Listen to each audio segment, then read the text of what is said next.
Hey everyone, welcome back to the channel. Right now there's a storm going out there. I tried to go fishing out this morning, but it was just too windy out there. Even though we didn't get directly impacted by the storm, the winds were still blowing at a steady like 20-30 miles an hour. It just didn't make any sense to be on the bridge. So I figured I'd come home, take advantage, and make some of these rigs right here. So let me explain to you exactly what these are.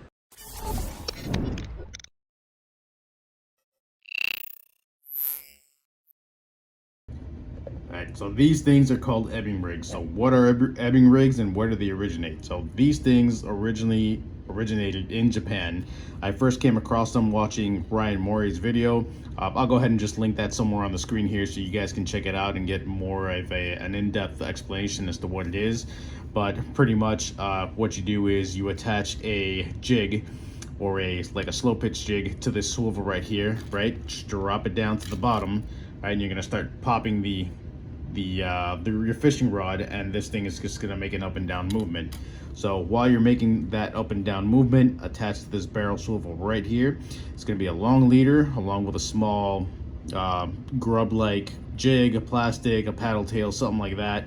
And it just provides a different motion down there, all the way down at the bottom, that tuna cannot resist. So when I first saw these, I was like, man, that's very interesting. And then Ryan was actually a guest speaker at the Good Karma rigging crew, which I'm part of, along with another group of guys that were able to sit there. And Ryan gave us a great explanation of what these things are, how they work, and how he uses them. So again, I'll be linking his video so you guys can get a better in-depth explanation. But as soon as we saw that these rigs over on our rigging crew, I said, you know what, I gotta learn how to make these. They seem pretty simple to make, and I just went down the rabbit hole, and here I am with a couple Ebing rigs right in front of me. So I told the group and Captain Ryan from Good Karma Sports Fishing that I was gonna go ahead and make a couple for these guys. I don't have a boat to go out there and go tuna fishing, but I know a lot of these guys do, so I'm definitely gonna be sharing these with them and see, so they can go ahead and use them and see how they do out there. Ryan does extremely well using these rigs out there, so I'm hoping and I am sure that the rest of the crew is going to do the same. So let's go ahead and get into how to make these. Fairly simple. I'm going to show you all the materials that you're going to need and step-by-step instructions on how to build these things. All right, so here's everything you guys are going to need to make these Ebing rigs. First, I'm using the Tsunami brands here. You guys can use whichever brand you guys feel comfortable with, but these are the Tsunami black barrel with the coastal lock. They were stainless steel and very inexpensive. You can get these at Walmart and pretty much any one of your tackle shops. So I've got those right there. I also have these Tsunami Pro stainless steel barrel swivels right here. These are size 6, 176 pound test. You don't need to go to this extreme, I don't think, but just the size of them I thought was perfect for the Ebing rig itself. So we'll be using those. Leader sleeves. So here we have the AFW Leader Sleeves. This is in the 1.8 millimeter. I believe they do have a size smaller than this. I wasn't able to find it, so if you guys can find the 1.6, I think that would be perfect, but this 1.8 just works as well. Next, the actual star of the show. So this is a stainless steel rod. This is exactly 1.5 millimeters. Okay, I would love to. You see the bend in it a little bit, which is okay, because I'm sure there's going to be some sort of flex while this thing is in the water. I would love to try this in a 2 millimeter size, but this is the size that we have, and so far it's been great as I've been making these. So 1.5. Next, we've got a couple heat shrink tubes that we'll be cutting and using it to put over our sleeves. In case you guys are wondering, I got this Dorman kit, okay, which comes with a bunch of different size heat shrink tubing, part number 87500. So you guys can find this at probably your local auto parts store, Walmart, or just even order it online. Super cool kit to have around. 2 beads is what we're going to need. These are just your regular beads that you'll find at any tackle shop. You can find these in this pinkish squirrel color. You have them in green. I've seen them also where they've been like a stainless steel color that you guys can use that as well. But this is what I've had available so far with me, and it didn't have to spend money on this, which is great. So those beads right there. Next, you're gonna need this set of pliers. Okay, it's I think it's called a wire loop plier. I actually bought these at Walmart for about $6. They've been absolutely wonderful. I thought they were they were going to be a bit difficult to use, or just kind of like the quality I thought was going to be bad, but I've made a couple Ebing rigs so far with these specific pliers, and it has been great. So no need to spend a ridiculous amount of money on these pliers. Walmart, about $6-7. You guys can get yourselves these pliers. Next is going to be just a regular pair of scissors, so we can go ahead and cut this the heat shrink.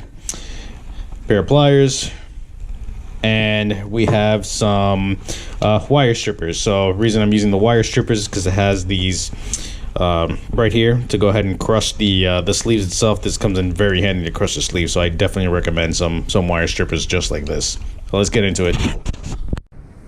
All right, so first step into making these Ebing rigs, you grab your stainless steel rod along with your wire loop pliers, and we'll go ahead and pinch them, and then we'll just start twisting the wire. All right, it's a little bit difficult to learn how to use these, but once you get it going, it's super easy. See if I can get it more of a there we go, that looks about right. All right, and just kind of keep twisting it around. That moved on me. Just keep twisting it around the pliers. There you go, just to create that loop. All right, and that's pretty much what you guys are going to get right there, that loop. And then pinch it again, bend it the other way, and it's going to give it that nice pretty angle right there. Don't worry about this gap right here. We're going to go ahead and close that in a little bit. First thing we're going to do is we're going to grab one of our barrel swivels.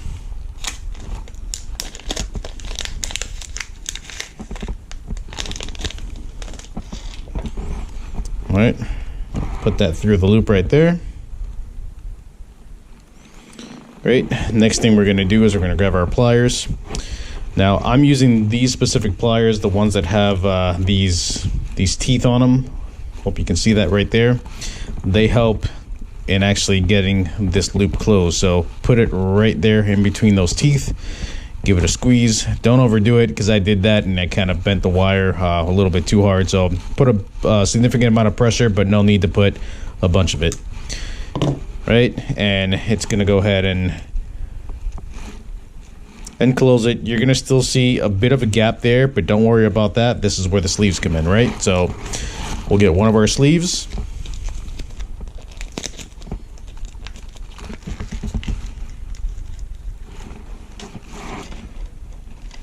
Slide that in.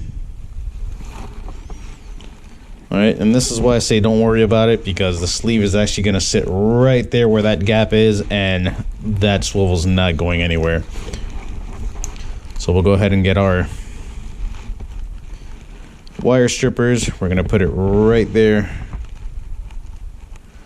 You'll see it now. Hopefully you guys can see that. All right, give it a good squeeze to go ahead and make sure it anchors down into place. You're gonna want to move it forward just a little bit. Squeeze the other end of that sleeve right there. All right.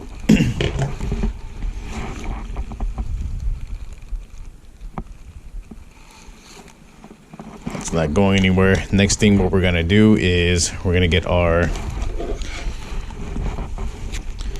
piece of our sleeve. We're gonna cut a small piece. There we go.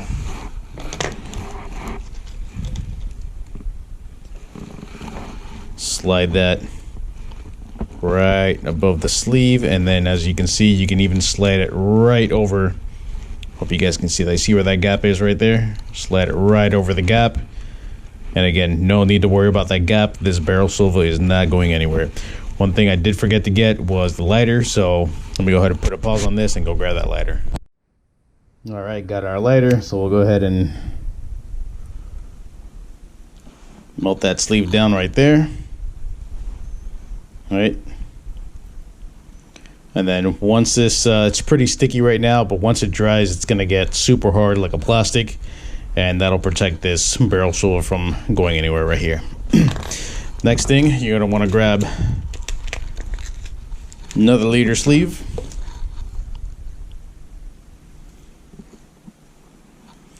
Now you're gonna wanna place it about 2 inches away from the other sleeve right here.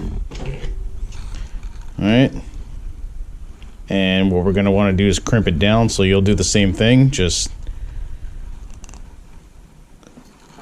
crimp one end and then the other.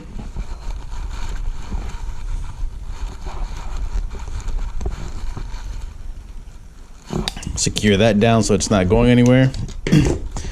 Now what we're going to do is get the smaller heat shrink right there. Cut just a small piece, just kind of eyeball it, measure it out.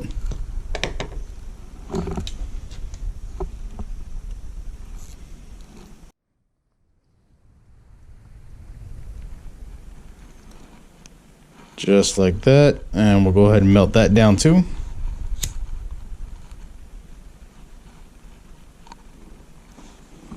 Perfect. Next, you want to take your bead and slide it right down there.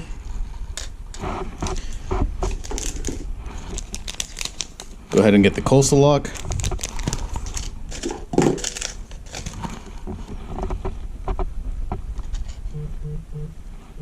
Place that right there.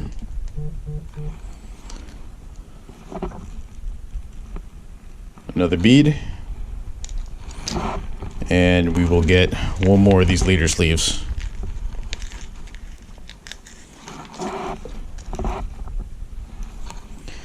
Now the last leader sleeve, what you want to do is just kind of give it just a little bit of wiggle room, so it slides up and down just like that. Not too much space, but just a little bit of space.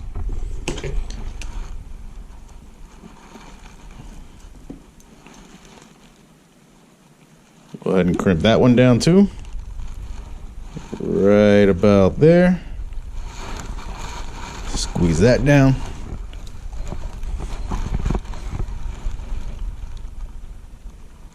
Front end as well.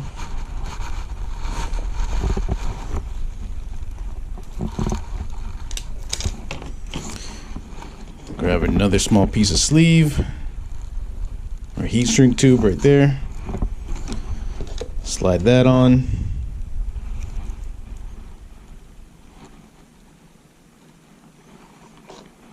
All right, go ahead and heat that one up as well.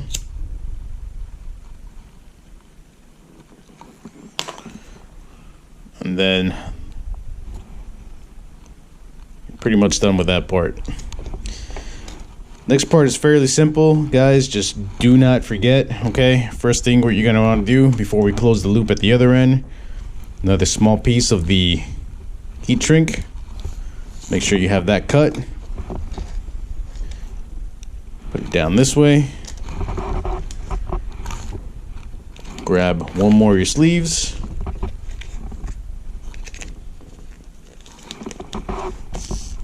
I think I dropped it somewhere. Let me go grab another one.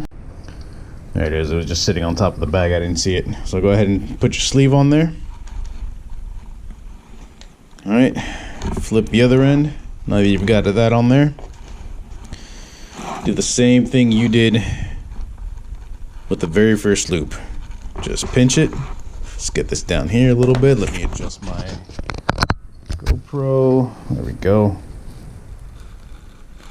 Let's go ahead and pinch it right there. Squeeze. Start turning it. All right. Turn. It's gonna form that little loop right there. Now, last time what I did is I put the bend in there before putting the barrel swivel. This time, let's just do it the other way around. Go ahead and put the swivel on there. All right, use our pliers to. There you go. And then we can get our wire loop pliers and just kind of give it that tiny little bend right there. Reason we put the bend on there is because the loop is just going to be a little bit offset, so you kind of put that bend just to have everything just line up the way it's supposed to. We'll go ahead and put our sleeve all the way back up here. Same thing we've been doing, just crimp it down.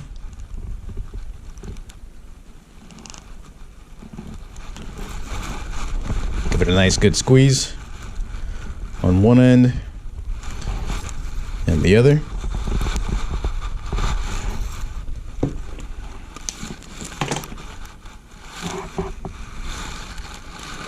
Put the sleeve up and just melt it down.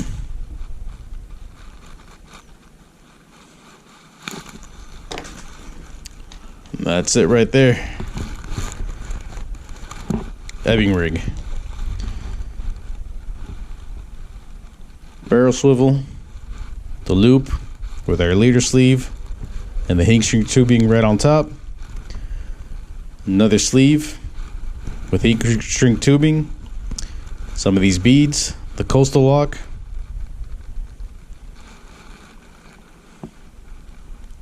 Another sleeve, loop,